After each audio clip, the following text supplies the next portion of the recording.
Okay, so this last video is all about tips and suggestions.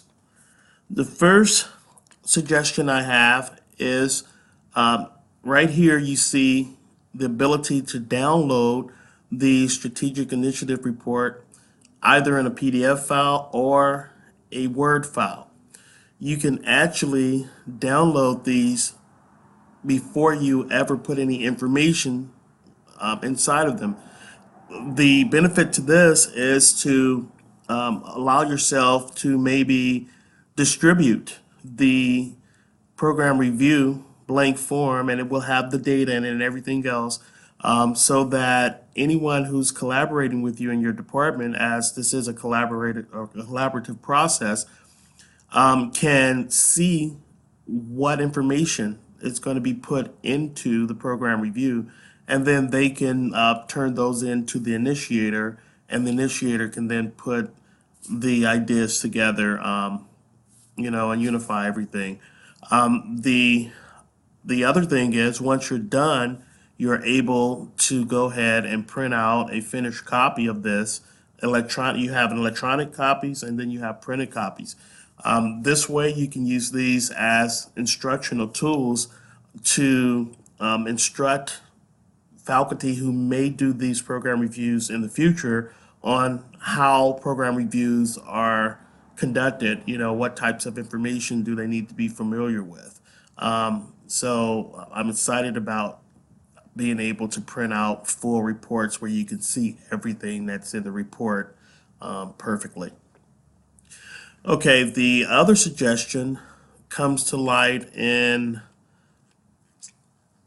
one of the latter sections. Here we go here. So this is Module 6, Section 6.7. This has to do with faculty professional development activities. And so this is going to be pretty extensive for some programs. It requires that all faculty, both full-time and part-time faculty, are listed here, and also along with what professional development activities they've engaged in, over the years. Usually faculty are doing the same type of activities from year to year, but maybe 1 year out of the 6-year cycle somebody may have written a book or something like that. But if you read the instructions, it tells you to give the general types of professional development activities, such as just conferences, or gave a presentation to the department, or flex day activities.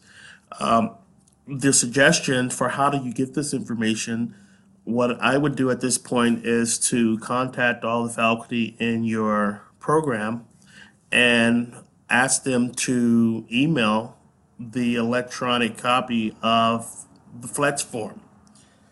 And it doesn't need to be unless they have something different, in the last 6 years, and some faculty have just maybe been teaching for a year. So it's not a requirement to go all the way back. But if a faculty wants to add something that they may have done 6 years ago that isn't that special and different from what they've done in the past year, then you might want to consider that.